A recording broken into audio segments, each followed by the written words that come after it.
Hello my dear student, कैसे हैं आप लोग। उम्मीद करता हूँ आप अच्छे से होंगे और लेक्चर सीरीज़ को कंटिन्यूसली देख रहे होंगे।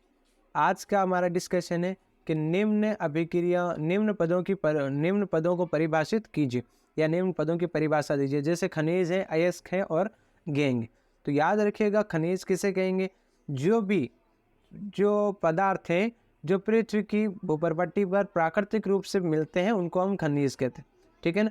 जो भी पदार्थ आपको पृथ्वी से मिलेंगे वो आपके क्या हो जाएंगे? खनिज। उसके बाद में अयस्क किसे कहते हैं?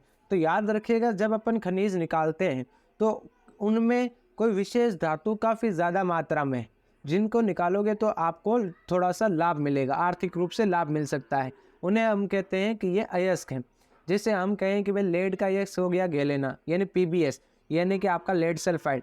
यहाँ से जब आप निकालोगे इसको तो आपको लेड काफ़ी मात्रा में मिलेगा, तो ये आपका अयस्क हो गया। गेंग क्या होता है सर? तो याद रखिएगा, जब आप ये पृथ्वी में से ये निकालोगे तो उसमें आपको मिट्टी मिल सकती है, रेत मिल सकती है, इसके साथ में कोई अन्य अशुद्धियाँ भी मिल सकती हैं, जिन्हें हम कहते हैं गेंग। यानी कि धरती की ऊपरी सरहद, धरती के अंदर से जो चीज़ निकालते हुए खनिज, अगर उस खनिज में कोई काफ़ी अधिक मात्रा में धातु मिलती है वो अयस्क, और उनमें जो गंदगियाँ मिलती है वो हो गई हमारी गेंग। उसके बाद में होता है एल्यूमिनियम के किसी एक अयस्क का नाम और सूत्र लिखिए। तो एल्यूमिनियम का अयस्क होता है बॉक्साइड। ठीक है ना, बॉक्साइड। और इसका सूत्र हो जाएगा एल्यूमिनियम ऑक्साइड और 2 अणु जल के। क्या आप मुझे बता सकते हैं यहाँ पे इस फॉर्मूले में ये जो 2H2O है इसको किस प्रकार का जल कह सकते हैं? अगर आपने प्रीवियस लेक्चर देखे हैं तो आपको आसानी से पता चल जाएगा।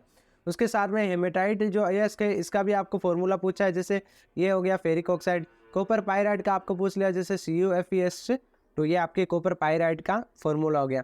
साथ साथ में ये अच्छा सवाल है, कई बार आपको एग्जाम में देखने को मिलता है कि मरकरी के एक अयस्क का नाम बताइए। तो याद रखिए, मरकरी का एक अयस्क हो गया आपका सिनेबार। ठीक है ना। उसके बाद में अगर अपन बात करें तो अच्छा सवाल है, ये आपको देखने को मिलेगा कि कई धातुओं के एक ऑक्साइड के रूप में क्यों मिलते हैं। यानी जब आप धातु निकालते हो तो आपको ज़्यादातर ऑक्साइड के रूप में मिलते हैं। इसका क्या कारण है? तो याद रखना, ऑक्सीजन काफ़ी विक्रियाशील तत्व हैं और ये पृथ्वी पर काफ़ी ज़्यादा मात्रा में भी हैं। इसलिए जो कई धातुएं हैं उनके जो ऑक्साइड है वो आपको देखने को मिलेंगे। अगला सवाल अच्छा सा आ रहा है, ऑक्सीजन के साथ संयुक्त होकर ये धातुएं कैसा ऑक्साइड बनाती? तो ये धातुएं ऑक्सीजन के साथ मिलकर 2 प्रकार के ऑक्साइड बना सकती है, या तो अम्लीय या फिर उदासीन। क्योंकि हम जानते हैं कि ये धातुएं किस टाइप का ऑक्सीजन बनाती हैं, अम्लीय, लेकिन कई बार ये उदासीन ऑक्साइड भी बना सकती है। जैसे अगर चर्चा की बात करें तो हमारे पास में जो N2O5 है या N2O3 है, ये अम्लीय ऑक्साइड में आता है। जबकि कार्बन मोनोऑक्साइड, ये जो ए धातु का एक ऑक्साइड है, ये आपका मिलेगा किस टाइप का? उदासीन ऑक्साइड। चलिए अपने नेक्स्ट क्वेश्चन की तरफ चलते हैं। अगला आ रहा है कि धातु को उसके ऑक्साइड से प्राप्त करने के लिए आप किस प्रक्रम का यूज़ करेंगे?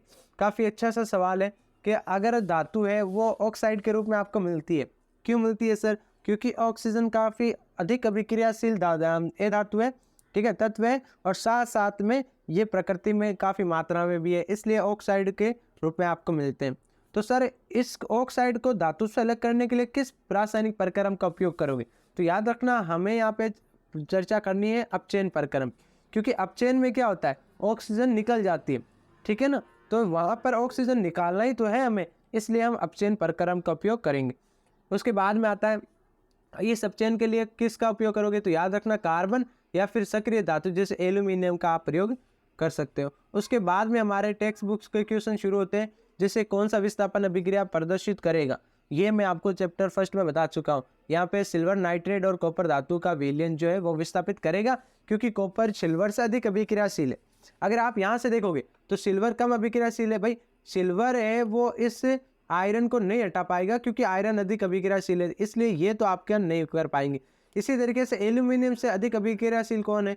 मैग्नीशियम, ये भी नहीं हो पाएगा। और कॉपर से सबसे ज़्यादा अभिक्रियाशील है सोडियम, ये भी नहीं हो पाएगा। तो आपका सिल्वर नाइट्रेट और कॉपर धातु ये आपकी विस्थापन अभिक्रिया को प्रदर्शित कर सकती है। उसके बाद में लोहे के फ्राइंग पैन को जंग से बचाने के लिए कौन सी विधि सबसे प्रयोग है? तो देखो, फ्राइंग पैन है यानी आप उसको गर्म करने में काम लोगे, ठीक है, वहाँ ग्रीस नहीं लगा सकते, वहाँ पेंट नहीं कर सकते, और जब ये 2 ऑप्शन नहीं कर सकते तो उपयोग सभी भी नहीं आएगा। तो आप उसको जिंक की परत चढ़ाकर उसको जंग से बचा सकते हो। तो क्या आप मुझे ये बता सकते हैं कि किसी धातु पर जिंक की परत लगाने की प्रक्रिया क्या कहलाती। ये आई होप आप आगे के लेक्चर जब देखोगे तो आपको समझ में आ जाएगा। उसके बाद में कोई धातु ऑक्सीजन के साथ अभिक्रिया करके उस गलनांक वाला यौगिक निर्मित करती है जो यौगिक जल में घिले। ये तत्व कौन सा हो सकता है, तो याद रखना ये हो जाएगा हमारे पास में कैल्शियम। दूसरी बात, लोहा आपका धातु है। देखो कार्बन नहीं हो सकता क्योंकि कार्बन ये धातु है, सिलिकॉन उप धातु है, जबकि हमें बोला है यहाँ पे धातु है। और लोहा नहीं हो सकता क्योंकि लोहा जब जल ऑक्सीजन के साथ अभिक्रिया करता है तो फेरिक ऑक्साइड यानी जंग बना लेता है। तो हमारा राइट ऑप्शन क्या बचा ये हो गया हमारा कैल्शियम। ठीक है ना। तो आज हमने बात की है खनिज के बारे में, यौगिक के बारे में, गैंग के बारे में। आई होप आपको ये लेक्चर समझ में आया होगा। आज के लिए बस इतना ही। पढ़ते रहिए, मुस्कुराते रहिए। Signing off.